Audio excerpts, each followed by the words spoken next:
semaglutida, Ozempic, Povistra, Wegovy. Essas medicações são muito famosas hoje em dia. E a sua versão oral, que é o Rybelsus, também é bastante famoso. Esses remédios representaram o grande salto evolutivo no tratamento da obesidade.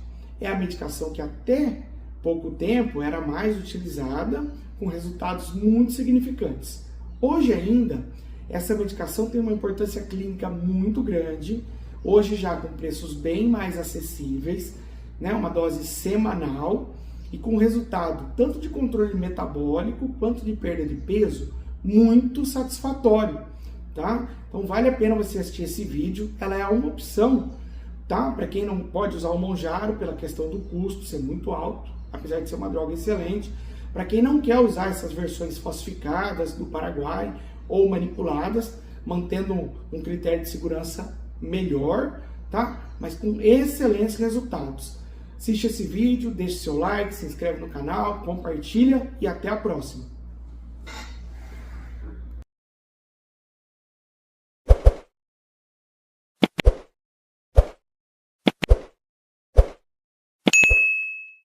Olá, pessoal! Eu sou o Dr. César Guilherme. Hoje a gente vai fazer um verdadeiro mergulho num assunto que não está só mudando, mas olha, está de fato revolucionando a medicina metabólica, a semaglutida.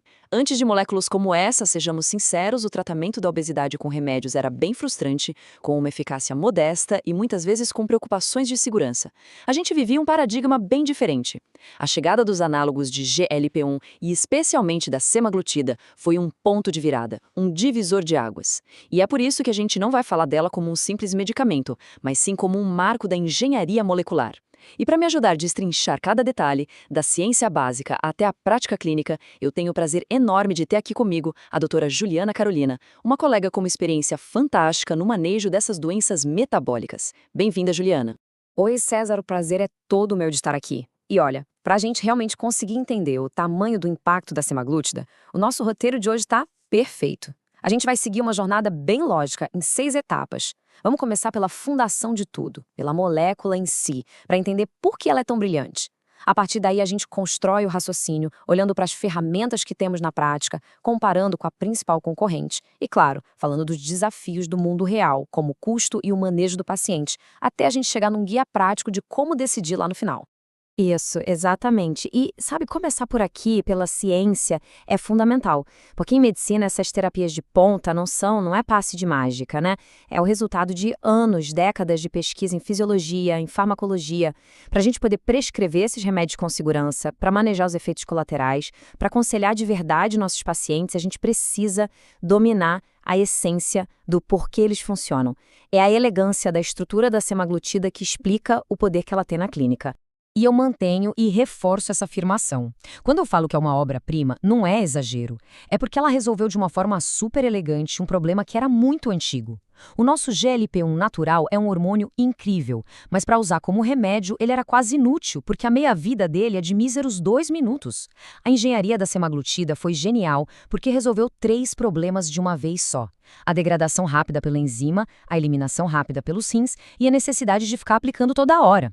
Não foi só um ajuste, foi uma reconstrução inteligente da molécula, pensando exatamente em otimizar ela para o uso clínico uma vez por semana.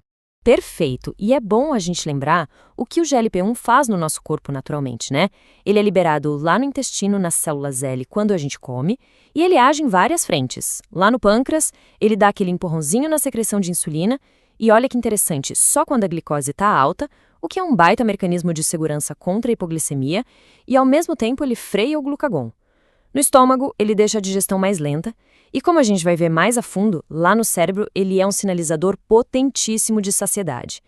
O grande desafio, como o César bem disse, sempre foi essa enzima, a tal da DPP-4, que destruía ele muito rápido.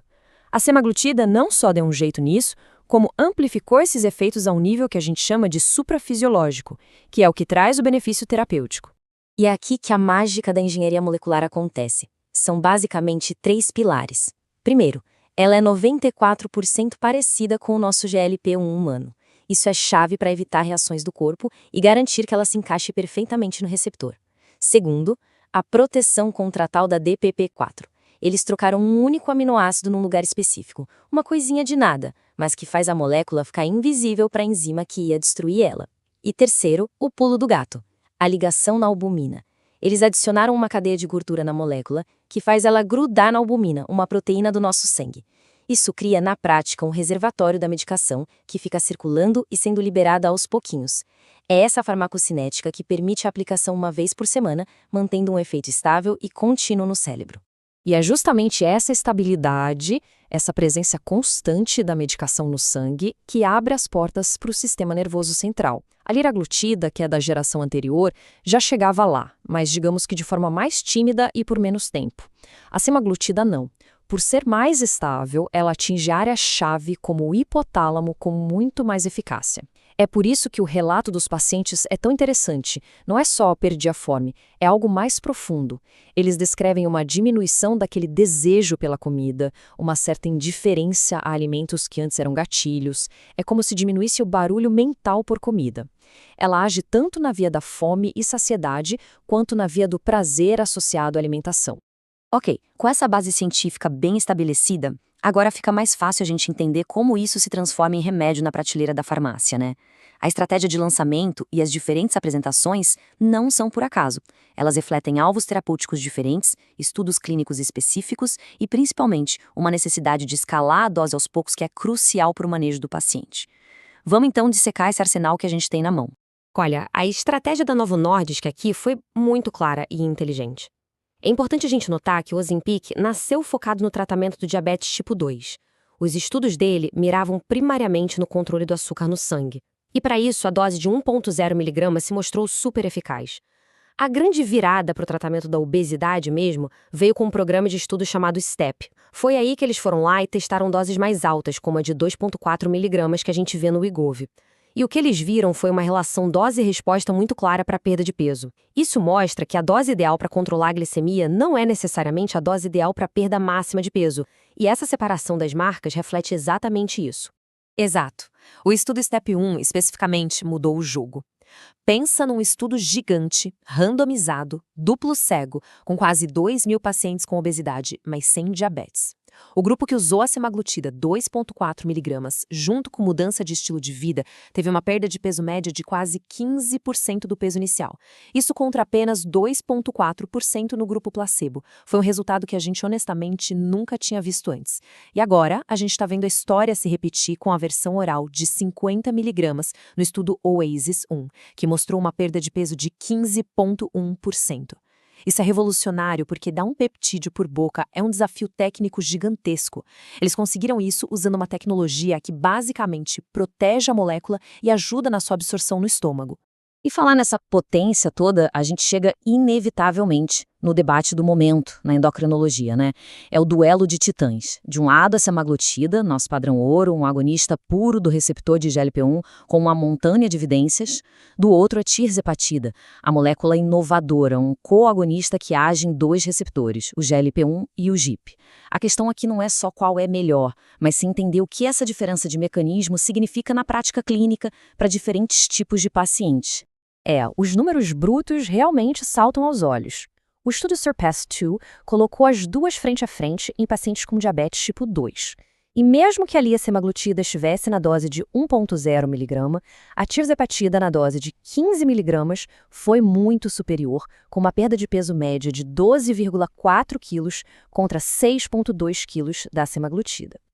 Depois, os estudos da série SURMOUNT confirmaram essa potência toda em pacientes com obesidade sem diabetes, com perdas de peso médias acima de 20%. Se a gente olhar só o gráfico, a vitória da tirzepatida parece óbvia, né? Mas a gente sabe que na medicina a história é sempre mais complexa do que um único gráfico.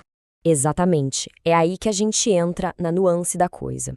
A tirzepatida é mais potente, muito provavelmente por causa desse mecanismo duplo. O componente GIP parece turbinar a ação do GLP-1. Mas, e esse é um grande mas, a semaglutida tem o que a gente está chamando aqui de pedigree. O grande trunfo dela é o estudo SELECT. Foi um estudo massivo, com mais de 17 mil pacientes com doença cardiovascular já estabelecida. E ele provou, sem sombra de dúvida, que a semaglutida 2,4 mg reduz o risco de eventos como infarto, AVC e morte cardiovascular em 20% comparado ao placebo. Isso é um dado de desfecho duro, é o que salva vidas. Para a tirzepatida, esse dado de proteção cardiovascular a gente ainda não tem. O estudo dela, o SURPASS-CVOT, ainda está em andamento. E toda essa potência terapêutica, toda essa tecnologia, nos joga de cara com uma realidade bem complexa do mundo real. O abismo que existe entre o que a medicina pode oferecer e quem de fato pode pagar por isso. E esse vácuo, infelizmente, é um prato cheio para um mercado paralelo, um mercado cinza, que é desregulado e extremamente perigoso. Como médicos, nosso papel vai além de prescrever. A gente precisa educar sobre esses riscos. O custo é a principal barreira, não tem como fugir disso. E é fundamental a gente lembrar que a obesidade é uma doença crônica. Isso não é o custo de um tratamento de um mês. É um investimento contínuo, de longo prazo, o que torna essa barreira financeira ainda mais alta para a maioria da população e acaba alimentando a busca por essas alternativas que, na verdade, não são alternativas de verdade. E aqui, Juliana, nosso recado tem que ser direto e reto. Não existe semaglutida de farmácia de manipulação. Ponto final.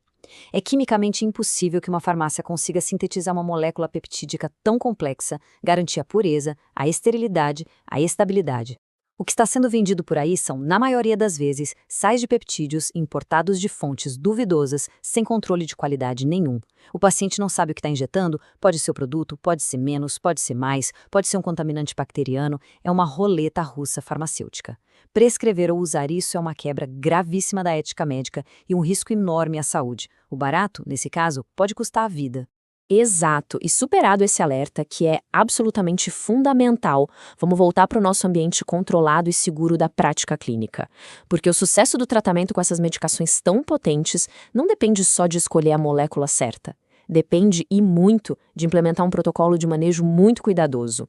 A eficácia anda de mãos dadas com a tolerabilidade e a adesão do paciente ao tratamento. E esses efeitos gastrointestinais são esperados. Eles são, na verdade, uma consequência direta do mecanismo de ação do remédio. A lentificação do esvaziamento do estômago, que ajuda tanto na saciedade, é também o que pode causar náusea, aquela sensação de comida parada. A ação no cérebro também contribui para isso. A boa notícia é que, na grande maioria dos pacientes, o corpo se adapta. É um fenômeno de tolerância que acontece com o tempo, especialmente se a gente faz o aumento da dose do jeito certo. Este protocolo é a nossa bíblia no consultório. É o famoso comece baixo e vá devagar, sem pressa nenhuma. A gente precisa dar tempo para o sistema gastrointestinal e o cérebro se acostumarem. Outro ponto-chave, hidratação. Tem que beber muita água, não só para ajudar na constipação, mas porque a própria redução da ingestão de comida pode levar à desidratação. E, talvez o mais importante de tudo, foco na proteína. Quando se perde peso muito rápido, o risco de perder massa muscular junto é grande. Então, orientar o paciente a ter uma ingestão adequada de proteína, algo em torno de 1,2 a 1,6 gramas por quilo de peso ideal, é fundamental para a gente preservar os músculos e, consequentemente, o metabolismo a longo prazo. E claro, antes de sequer começar o tratamento, a triagem de segurança é obrigatória. Essa contraindicação sobre o carcinoma medular de tireoide vem de estudos com roedores, que mostraram um aumento de tumores de um tipo específico de célula da tireoide. É importante dizer que esse risco nunca foi confirmado em humanos nos grandes estudos clínicos, mas, pelo princípio da precaução, o uso é contraindicado em pacientes que têm um histórico pessoal ou familiar dessas condições, que, por sinal, são bem raras. Muito bem. Então, a gente navegou pela farmacologia, pelo arsenal de opções, pelo duelo de gigantes, pelos riscos do mundo real e pelo manejo prático no consultório. Agora, com todas essas peças na mesa, a gente chega no ponto crucial.